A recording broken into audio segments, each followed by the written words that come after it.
Hello students, easy learning classroom में आपका स्वागत है। आज हम लोग एनेस्थीसिया के बारे में पढ़ेंगे कि एनेस्थीसिया क्या होता है, क्या इसका मैकेनिज्म होता है और कौन कौन से जो एजेंट्स है एज ए एनेस्थेटिक यूज किए जाते हैं। जनरल एनेस्थीसिया क्या होता है, लोकल एनेस्थीसिया क्या होता है और ट्वाइलाइट एनेस्थीसिया क्या होता है, ये सब पढ़ने वाले हैं। स्क्रीन पे जो क्वेश्चन दिया हुआ है इसका आप लोग आंसर देने की कोशिश करना ये वीडियो देखने के बाद में। प्रीवियस जो लेक्चर्स है आप लोग आई बटन पे क्लिक करके या फिर वीडियो डिस्क्रिप्शन में मैंने लिंक दिए हुए हैं, वहाँ पे जाके उनको देख सकते हैं। तो एनेस्थीसिया क्या होता है हम लोग पढ़ने वाले हैं। तो एनेस्थीसिया आर्टिफिशियली इंड्यूस करता है कंप्लीट और partial loss of sensation with और विदाउट लॉस ऑफ कॉन्शियसनेस, यानी जो या तो कंप्लीट लॉस करेगा या फिर पार्शियली लॉस करेगा सेंसेशन को, और ज़रूरी नहीं है कि कॉन्शियसनेस जो है उसकी लॉस्ट हो जाए। वो डिपेंड करता है कि एनेस्थीसिया जनरल है या एनेस्थीसिया लोकल है, उस चीज़ के ऊपर डिपेंड करेगा। और एनेस्थीसिया क्या होता है, state of controlled temporary loss of sensation, जिसको वापस से रिवर्स किया जा सकता है फॉर द थेरेप्यूटिक पर्पज़, यानी किसी ट्रीटमेंट पर्पज़ के लिए जो लॉस ऑफ सेंसेशन दिया जाता है उसको हम लोग एनेस्थीसिया कहते हैं। और एनेस्थीसिया के अंदर ये चार चीज़ें इंक्लूड होती है। सबसे पहला होता है एनाल्जेसिया, दूसरा होता है पैरालिसिस, थर्ड होता है एमनेसिया और फोर्थ होता है अनकॉन्शियसनेस। तो ये चारों में से जो फर्स्ट थ्री जो चीज़ें हैं वो यहाँ पर कंपलसरी होती है, जबकि फोर्थ वाली जो होती है वो जनरल एनेस्थीसिया के अंदर इंक्लूड होती है। तो एनाल्जेसिया का मतलब होता है रिलीफ फ्रॉम पेन, पैरालिसिस का मतलब मसल रिलैक्सेशन, एंड एमनेसिया मतलब loss of memory, and unconsciousness का मतलब होता है लॉस ऑफ अवेयरनेस। देन यहाँ पर हम लोग आगे देखेंगे क्लिनिकल यूज क्या क्या है एनेस्थीसिया के। तो यहाँ पर चार जो क्लिनिकल यूज है जो अभी हम लोगों ने पढ़े थे, इसमें से जो तीन होते हैं उनको हम शुरू वाले जो तीन हैं उनको हम लोग ट्रायड साइन यहाँ पर बोलते हैं। तो हिप्नोसिस का मतलब होता है produce sleep, analgesia, muscle relaxation and amnesia, ये चारों जो होते हैं क्लिनिकल या फिर थेरेप्यूटिक यूज होते हैं एनेस्थीसिया के। देन एनेस्थीसिया की स्टेजेस पढ़ेंगे। तो स्टेजेस जो है आर्थर अर्नेस्ट ग्यूडल ने दी थी 1937 में। टोटल 4 स्टेजेस इन्होंने डिस्क्राइब करी थी एनेस्थीसिया की, और इसी के नाम से इनको ग्यूडल्स क्लासिफिकेशन ऑफ एनेस्थीसिया भी कहा जाता है। तो जो एनेस्थीसिया की 4 स्टेजेस है उसके अंदर 1 बाय 1 हम लोग पढ़ने वाले हैं कि यानी एनेस्थेटिक इंजेक्ट करने के बाद में, एनेस्थेटिक से एक्सपोज होने के बाद में कौन कौन सी स्टेज से पेशेंट गुजरता है। तो सबसे पहले स्टेज होती है स्टेज 1, इसको हम लोग स्टेज ऑफ एनाल्जेसिया भी बोलते हैं। इट मीन्स पेन जो होता है यानी सेंसरी जो रिस्पॉन्सेज होते हैं पेन के वो यहाँ पर रिड्यूस हो जाते हैं। इसको हम लोग डिसोरिएंटेशन या कन्फ्यूजन भी इस स्टेज के अंदर देखने को मिलता है। तो ये इनिशियल स्टेज होती है आफ्टर एनेस्थीसिया। देन होती है सेकेंड स्टेज, इसको हम लोग स्टेज ऑफ एक्साइटमेंट भी बोलते हैं या फिर स्टेज ऑफ डेलीरियम भी यहाँ पर बोलते हैं। तो पर्सन का जो इसके अंदर आई जो लेस रिफ्लेक्स है और ऑटोमेटिक रेस्पिरेशन है वो यहाँ पर कम होने लग जाता है, तो इसको हम लोग स्टेज 2 में डिस्क्राइब करते हैं। ऐसे स्टेज 3 जो होती है एनेस्थीसिया की उसको हम लोग सर्जिकल एनेस्थीसिया स्टेज भी बोलते हैं। इट मीन्स ये जो स्टेज 3 में जब पेशेंट आ जाता है उसी के बाद में सर्जरी जो है पेशेंट की स्टार्ट करी जाती है। तो इसके अंदर देखते हैं हम लोग जैसे कि generally loss of eyeball movement, loss of swallowing reflex, loss of gag reflex and laryngeal reflexes जो है या फिर जितने भी टाइप के रिफ्लेक्सेस है, मसल रिलैक्सेशन, ये सब इसके अंदर देखने को मिलता है। तो सारे के सारे रिफ्लेक्स जो होते हैं वो लॉस्ट हो जाते हैं और मसल रिलैक्स यहाँ पर हो जाती है। और जैसे ये स्टेज 3 कंप्लीट होती है उसके बाद में हम जो भी सर्जन होता है वो सर्जरी के लिए रेडी रहता है। तो इसको बेस्ट चेक करने के लिए एक बेस्ट मार्कर होता है जिसको गोल्डन स्टैंडर्ड भी बोलते हैं। गैग रिफ्लेक्स को जो है एवरी 3 मिनट के अंदर एसेस किया जाता है बिफोर द सर्जिकल प्रोसेस। जैसे ही गैग रिफ्लेक्स लॉस्ट होता है उसके बाद में सर्जिकल प्रोसीजर किया जा सकता है। तो इसको हम लोग गोल्डन स्टैंडर्ड के नाम से भी जानते हैं। देन यहाँ पर स्टेज जो 4 होती है, स्टेज 4 तभी आती है जब एनेस्थीसिया की ओवरडोज हो जाती है। तो अगर ओवरडोज नहीं होगी तो 3 स्टेज के बाद में सर्जरी होती है, देन आफ्टर रिकवरी स्टार्ट हो जाती है। तो स्टेज 4 ओनली कब आती है, जब एनेस्थेटिक की ओवरडोज या टॉक्सिसिटी हो जाए। तो इसमें क्या होता है, मेडुला ओब्लोंगेटा होता है वो पैरालिसिस यानी सप्रेस हो जाता है, जिसकी वजह से पेशेंट का रेस्पिरेशन नहीं हो पाता है। क्योंकि जो रेस्पिरेटरी सेंटर है वो कहाँ पाए जाते हैं, मेडुला ओब्लोंगेटा और पोन्स के अंदर पाए जाते हैं। और पेशेंट का जो प्यूपिल होता है वो भी क्या हो जाता है, यहाँ पर परमानेंटली डायलेट हो जाता है। तो इसको हम लोग बोलते हैं स्टेज 4 या स्टेज ऑफ ओवरडोज या टॉक्सिसिटी स्टेज बोलते हैं। देन यहाँ पर हम लोग इन चारों स्टेजेस के अंदर वाइटल साइन जो होते हैं उनको कंपेयर करेंगे। तो स्टेज 1 के अंदर जो रेस्पिरेशन देखते हैं, स्टेज 1 और 2 में इरेगुलर रेस्पिरेशन होता है, 3rd के अंदर डीप ब्रीथिंग होती है, और फोर्थ के अंदर अगर चला जाता है पेशेंट ओवरडोज के अंदर तो सेलो ब्रीथिंग यहाँ पर देखने को मिलती है। ब्रीथ का रेट काफ़ी कम हो सकती है, जो कि यहाँ पर मोर्टेलिटी को बढ़ाती है। यानी ये जो फोर्थ स्टेज है वो स्टेज ऑफ डेंजर भी कह सकते हैं हम लोग। देन पल्स जो देखते हैं irregular, fast irregular, third stage के अंदर स्टेडी एंड स्लो हो जाती है। देन यहाँ पर सर्जरी के लिए जो पर्सन है वो रेडी होता है। देन अगर ओवर टॉक्सिसिटी होती है तो थ्रेडी यानी बहुत कम पल्स यहाँ पर देखने को मिलती है। बीपी यहाँ पर देखते हैं कि नॉर्मल होता है, देन हाई होता है, फिर नॉर्मल हो जाता है स्टेज 3 के अंदर। देन अगर स्टेज 4 टॉक्सिसिटी में जाता है तो यहाँ पर बीपी भी लो हो सकता है। देन यहाँ पर प्यूपिल का रिएक्शन देखें हम लोग तो स्टेज फर्स्ट के अंदर लाइट जब आंखों पे डालेंगे तो स्टेज फर्स्ट के अंदर क्या देखने को मिलता है, प्यूपिल जो दिख रहा है हम लोगों को नॉर्मल प्यूपिल, वो क्या हो जाएगा, कॉन्स्ट्रिक्ट, क्योंकि लाइट जा रही है इसलिए कॉन्स्ट्रिक्शन यहाँ पर देखने को मिलता है। स्टेज 2 के अंदर क्या होता है कि जो नॉर्मल प्यूपिल है वो स्टेज 2 में भी क्या हो रहा है, कॉन्स्ट्रिक्शन यहाँ पर देखने को मिलता है। स्टेज 3 के अंदर कोई भी कॉन्स्ट्रिक्शन अपन को देखने को नहीं मिलेगा, ऑलरेडी यहाँ पर प्यूपिल कॉन्स्ट्रिक्टेड रहेगा। जबकि स्टेज 4 यानी ओवर टॉक्सिसिटी हो जाती है तो प्यूपिल डायलेट हो जाता है, और लाइट डालने के बाद भी प्यूपिल क्या रहेगा, डायलेट ही यहाँ पर देखने को मिलता है। तो ये प्यूपिल रिएक्शन होते हैं। तो होप्स आपको समझ में आया होगा। देन यहाँ पर हम लोग देखेंगे अगली जो स्टेज होती है रिकवरी स्टेज कहलाती है। It means post operative anaesthesia recovery भी इसको हम लोग बोल सकते हैं, क्योंकि स्टेज 3 के अंदर जैसे ही पेशेंट की सर्जरी होती है उसके बाद में पेशेंट क्या करेगा, रिकवरी यहाँ पर करता है। तो रिकवरी की जो स्टेज होती है इसको हम लोग इमरजेंस स्टेज के नाम से भी जानते हैं। क्यों इमरजेंस क्यों बोला इसको, क्योंकि इसके अंदर बहुत सारे इमरजेंसी रिस्क होते हैं जिनको असेस करना बहुत ज़्यादा ज़रूरी होता है। जैसे इसके टाइम पे नोजिया एंड वोमिटिंग हो सकता है पोस्ट ऑपरेटिव रिकवरी के टाइम पे, और एयरवे सपोर्ट देने की ज़रूरत भी पड़ती है। यूरिनरी रिटेंशन भी कर सकता है, खासकर 50 साल से बड़े लोगों के अंदर। देन यहाँ पर हाइपोटेंशन, बीपी भी लो हो सकता है 3 से 4% लोगों में, और हाइपोथर्मिया भी यहाँ पर देखने को मिल सकता है। Hypothermia because less of movement, यहाँ पर कोई भी मसल मूवमेंट नहीं है, इस वजह से बॉडी के अंदर हाइपोथर्मिया देखने को मिलता है। तो ये सारी जो कंडीशंस है वो इमरजेंसी कंडीशन है, इसलिए इसको हम लोग स्टेज ऑफ इमरजेंस भी बोल सकते हैं, और केयरफुल मॉनिटरिंग इस स्टेज के अंदर रिक्वायर रहती है। देन यहाँ पर हम लोग देखते हैं कि आफ्टर 24 आवर्स के बाद में जो रिफ्लेक्सेस लॉस हुए थे उसमें जो फर्स्ट रिफ्लेक्स जो रीअपियर होता है जनरल एनेस्थीसिया के केस में, उसके अंदर वो होता है लेरिंजियल रिफ्लेक्स।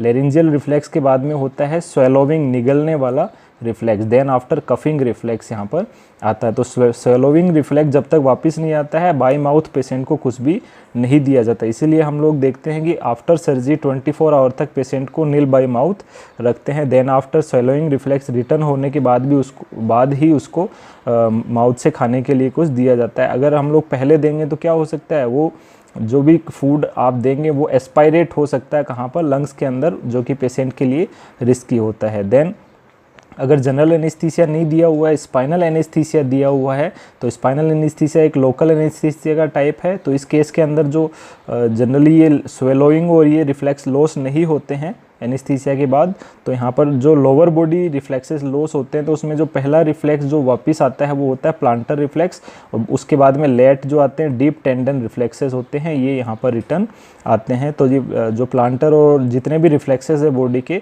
इसके ऊपर भी मैं आगे एक वीडियो बनाऊंगा, तो उसका भी लिंक जो है डिस्क्रिप्शन के अंदर डाल दूंगा। देन यहाँ पर प्लांटर रिफ्लेक्स को थोड़ा सा समझ लेते हैं। जनरली क्या होता है, प्लांटर जो पैर का जो सोल होता है उसके ऊपर अगर हम लोग नीचे से ऊपर की तरफ एक स्टिक से अगर स्ट्राइक करेंगे तो यहाँ पर क्या होता है, नॉर्मल जो रिस्पॉन्स होता है एक एडल्ट पर्सन का, उसमें क्या होगा, यहाँ पर जो बिग टो है वो क्या होगा, आगे की तरफ फ्लेक्स होगा। इसको हम बोलते हैं प्लांटर फ्लेक्शन। तो प्लांटर फ्लेक्शन देखने को मिलता है, ये नॉर्मल रिस्पॉन्स होता है। ये किसके अंदर होता है, एडल्ट्स के अंदर होता है।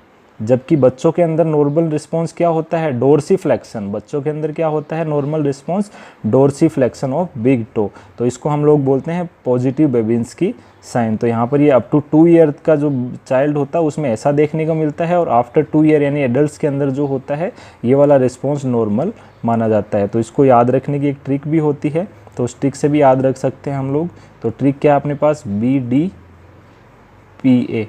तो BD का मतलब हो जाएगा बेबिंस्की, या बच्चों में क्या देखने को मिलता है, नॉर्मल रिस्पॉन्स डोर्सीफ्लेक्शन देखने को मिलता है। जबकि एडल्ट्स के अंदर जो नॉर्मल रिस्पॉन्स है वो क्या है, प्लांटर फ्लेक्शन। तो ये ट्रिक से आप लोग इसको याद रख सकते हैं नॉर्मल रिस्पॉन्सेस को। देन यहाँ पर एग्जांपल्स पढ़ेंगे कि कौन कौन से एग्जांपल है जो एज ए एनेस्थेटिक यूज़ किए जाते हैं, या फिर एनेस्थीसिया के कौन कौन से टाइप होते हैं। तो जनरली दो टाइप होते हैं, जनरल एनेस्थीसिया और लोकल एनेस्थीसिया। लोकल एनेस्थीसिया के अंदर ही एक एनेस्थीसिया और आता है जिसको रीजनल एनेस्थीसिया भी बोलते हैं। तो कई बुक्स के अंदर 3 टाइप में भी इसको डिस्क्राइब किया हुआ होता है। तो यहाँ पर हम लोग देखते हैं जनरल जो एनेस्थीसिया है वो कंप्लीट बॉडी का सेंसेशन लॉस करता है, जबकि लोकल या रीजनल क्या करता है, पर्टिकुलर डिजायर्ड जो पार्ट होता है उसका ही सेंसेशन लॉस करता है। देन यहाँ पर जो जनरल एनेस्थीसिया 2 टाइप का होता है, इनहेलेशनल और इंट्रावीनस, या तो नोज के थ्रू दिया जाता है या फिर आईवी मेथड से देते हैं। तो जो इनहेलेशनल है वो 2 टाइप का होता है, गैस फॉर्म में और वोलेटाइल लिक्विड में। तो ये सब एग्जांपल्स हैं जो आपको याद होने चाहिए, इनसे क्वेश्चन पूछे जाते हैं कि which of the following is volatile liquid. तो यहाँ पर ये क्वेश्चंस आ भी चुके हैं ऑलरेडी। तो ये इंपॉर्टेंट एग्जाम्पल है, आइसोफ्लूरान, डेसफ्लूरान, सेवोफ्लूरान, ये सब क्या है, वोलेटाइल लिक्विड्स है जो हम लोगों को पता होना चाहिए। इट मीन्स ये लिक्विड फॉर्म में होते हैं, बट लिक्विड से लगातार ये गैसियस फॉर्म के अंदर बन सकते हैं। तो इनको हम बोलते हैं वोलेटाइल लिक्विड्स। देन यहाँ पर जैसे कि इसका एक एग्जांपल है, पेट्रोल भी वोलेटाइल लिक्विड होता है। पेट्रोल भी क्या होता है, वेपोरेट, कंटिन्यूस वेपोरेट होता रहता है। तो इस तरीके से जो भी वेपर बनती है वो वोलेटाइल लिक्विड कहलाती है। देन यहाँ पर इंट्रावीनस के अंदर जो होते हैं, ये इंपॉर्टेंट एग्जांपल है, डायजिपाम होता है, थियोपेंटोन होता है, प्रोपोफोल होता है, फैंटेनिल होता है, मिडाजोलाम होता है।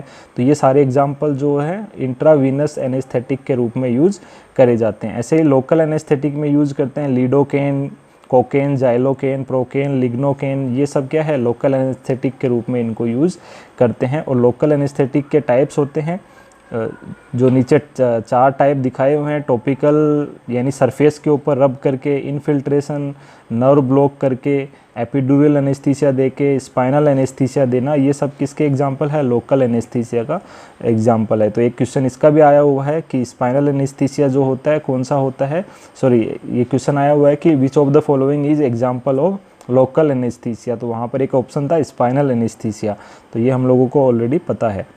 देन यहाँ पर दोनों एनेस्थीसिया के बारे में थोड़ा थोड़ा जानते हैं हम लोग। तो जनरल एनेस्थीसिया क्या होता है, सेंट्रल नर्वस सिस्टम को क्या करता है, सप्रेस करता है, जिसकी वजह से लैक ऑफ कॉन्शियसनेस या लैक ऑफ सेंसेशन पर्सन को हो सकता है। इसको या तो इंजेक्शन फॉर्म में देते हैं या फिर इनहेल्ड रूप में यहाँ पर दिया जाता है। देन यहाँ पर देखते हैं लोकल एनेस्थीसिया के जो टाइप्स है, तो ये सब एग्जाम्पल हम लोग पढ़ चुके हैं ऊपर, ये सारे एग्जाम्पल है। देन यहाँ पर टॉपिकल स्किन के ऊपर इनफिल्ट्रेशन का मतलब होता है नर्व एंडिंग्स को ब्लॉक करके, सेंसरी ब्लॉक करके। नर्व ब्लॉक का मतलब होता है एक जो भी एनेस्थेटिक का इंजेक्शन है उसको किसी नर्व प्लेक्सस या नर्व के अराउंड उसको लगाया जाए तो इसको नर्व ब्लॉक बोला जाता है। स्पाइनल एनेस्थीसिया जो है जनरली ये भी क्वेश्चन आता है कि L2 से L4 के बीच में ही लगाया जाता है। 2 कारण होते हैं, क्योंकि जो स्पाइनल कॉर्ड होती है उसका जो लेवल होता है L1 होता है, तो L1 के नीचे जो होता है स्पाइनल कॉर्ड नहीं होती तो उसकी इंजरी नहीं होती है। दूसरा L2 से L4 के बीच में जो है स्पेस जो होता है बिटवीन वर्टिब्री वो भी ज़्यादा देखने को मिलता है, इसलिए यहाँ पर स्पाइनल एनेस्थीसिया प्रेफर किया जाता है। देन एपिड्यूरल जो होता है ड्यूरामेटर के ऊपर, तो जो 3 अपनी मैटर्स होती है, ड्यूरामेटर, एरेक्नोइड मैटर और जो पाया मैटर है, तो जो ड्यूरामेटर है उसके ऊपर जो लगाया जाता है स्पाइनल में ही, तो उसको हम लोग बोलते हैं एपिड्यूरल रीजनल एनेस्थीसिया। तो ये कुछ एग्जाम्पल थे लोकल या रीजनल एनेस्थीसिया के। देन यहाँ पर एक कॉन्सेप्ट आता है जिसको हम लोग बोलते हैं ट्वाइलाइट एनेस्थीसिया। तो ट्वाइलाइट का मतलब क्या होता है, ट्वाइलाइट जो वर्ड यूज किया जाता है वो यूज किया जाता है हाफ के लिए या फिर कुछ चीज़ घटती हुई जो चीज़ होती है उसके लिए हम लोग ट्वाइलाइट एनेस्थीसिया यूज़ करते हैं। जनरली जो ट्वाइलाइट वर्ड है, जैसे सुबह जो जब शाम के टाइम पे सूरज ढल रहा होता है यानी सूरज आधा होता है, उस टाइम पे क्या होता है, जो प्रकाश होता है उस चीज़ को ट्वाइलाइट कहा जाता है। इट मीन्स ना तो अंधेरा हुआ है ना ही रोशनी है, तो वो चीज़ कहलाती है ट्वाइलाइट। तो ऐसे एनेस्थीसिया में ट्वाइलाइट का क्या कॉन्सेप्ट है, इट मीन्स ऐसा एनेस्थीसिया जिसके अंदर कंप्लीट लॉस ऑफ सेंसेशन नहीं किया जाता है उसको ट्वाइलाइट एनेस्थीसिया बोला जाता है। तो अगर किसी पेशेंट को जनरल एनेस्थीसिया यूज किया जाए लेकिन डोज जो होती है जनरल एनेस्थीसिया की बजाय क्या डोज दी जा रही है, माइल्ड डोज दी जा रही है, तो जितने भी जो इफ़ेक्ट थे वो सब इफ़ेक्ट क्या होंगे, मिनिमाइज होंगे। तो जो पेशेंट जो फील करेगा वो क्या होगा, कंप्लीट लॉस ऑफ सेंसेशन वहाँ पर देखने को नहीं मिलता है। तो it is anaesthesia technique where a mild dose of sedation is applied to induce. तो ये 3 पर्पज़ होते हैं, anxiolytic, hypnosis and anterograde amnesia. Anxiolytic मतलब एंजाइटी को रिलीफ करने के लिए जनरली इसको पोस्ट ऑपरेटिव यूज किया जाता है। जब पेशेंट एनजीएस या फिर पेन फील करता है तो उस पेन को रिलीव करने के लिए इसका यूज किया जाता है। हिप्नोसिस का मतलब सेडेशन या फिर स्लीप प्रोड्यूस करना, और एंटीरोग्रेड एमनेसिया का मतलब होता है enable to form new memories नहीं बना सके। तो ये 3 इसके पर्पज़ होते हैं। देन यहाँ पर हम लोग देख रहे हैं पेशेंट जो है, पेशेंट को रिलैक्स्ड एंड स्लीपी बनाना इसका मेन फोकस होता है। और ये कब बनाते हैं? To help a patient feel more comfortable and minimise pain. ऐसा करने के लिए ही इस एनेस्थीसिया को यूज़ किया जाता है, ताकि पेशेंट जो होता है सर्जरी के जो पेशेंट जो है सर्जरी का जो पेन होता है या फिर उसका जो एक्सपीरियंस है उसको फॉरगेट कर सके। तो इस टाइप के एनेस्थीसिया को बोला जाता है ट्वाइलाइट एनेस्थीसिया। तो वीडियो देखने के लिए धन्यवाद। और स्क्रीन के जो फर्स्ट स्क्रीन पे जो क्वेश्चन दिया हुआ था उस क्वेश्चन का आंसर देने की आप लोग कमेंट बॉक्स के अंदर कोशिश करें, और कोई भी डाउट हो तो कमेंट बॉक्स में ज़रूर आप लोग पूछ सकते हैं। चैनल को सब्सक्राइब ज़रूर करें और बेल आइकन पे ज़रूर क्लिक करें ताकि रेगुलर वीडियो अपडेट्स आप तक पहुंच सके। Thank you very much.